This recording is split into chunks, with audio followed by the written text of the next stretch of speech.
गुजरात की जीवन डोर मानी जाती नर्मदा मैया की परिक्रमा के लिए अस्थायी रूप से बनाए गए ब्रिज का लोकार्पण किया गया है। उत्तर वाहिनी नर्मदा परिक्रमा के लिए हर साल चैत्र महीने में लाखों श्रद्धालु नर्मदा पहुंचते हैं। इस परिक्रमा में परिक्रमा वासियों को 2 बार पैदल चलकर नदी पार करनी पड़ती है, जिससे कई बार परेशानियों का सामना भी करना पड़ता है। ऐसे में नदी पर अस्थायी पुल बनाने की सरकार ने अनुमति दी थी, जो सामाजिक संस्थाओं के सहयोग से तैयार किया गया है। इस अस्थायी ब्रिज का लोकार्पण नांदोद विधायक दर्शना देशमुख के हाथों किया गया है।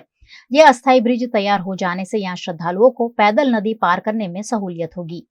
नर्मदा जिल्ला में उत्तर वाहिनी नर्मदा परिक्रमाનું धार्मिक ग्रंथों में पण खूब ज महत्व रहेलू है। 8/4/2024 थी 8/5/2024 सुधी एक आखो महीनो मां नर्मदानी परिक्रमा करवा माटे अनेक भाविक भक्तो आवता होय छे। अने उत्तर वाहिनी परिक्रमा रामपुरा थी लईने कीड़ी मंकोड़ी घाट थी शरू करीने शहराव घाट थईने सामे मणिनागेश्वर, कपिलेश्वर, वासण, रेंगण थईने फरीथी रामपुरा स्थित आ परिक्रमानो मार्ग 18 किलोमीटरनो होय छे।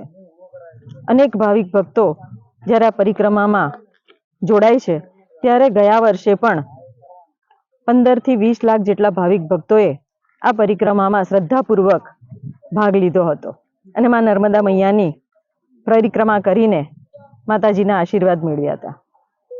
आ वर्षे पण मां नर्मदानी आ परिक्रमानो मार्ग भाविक भक्तोने अने यात्राळुओने सरळता रहे, सुगमता रहे ए हेतुसर गुजरात सरकार द्वारा पण एक हंगामी पुल स्वखर्चे बनावी आपवानी मंजूरी आपी हती अने एना भागरूपे छेल्ला 6 दिवस एटले के 144 कलाकथी कन्टिन्युअस काम करीने 200 मीटर लांबो मां नर्मदानी सामे किनारे जवा माटेनो आखो एक हंगामी ब्रिज तैयार करवामां आव्यो छे के जेमां 70 जेटला मोटा भूगळा नाखवामां आव्या छे के जेथी करीने पाणीनी अवरजवर सहेलाईथी थई शके।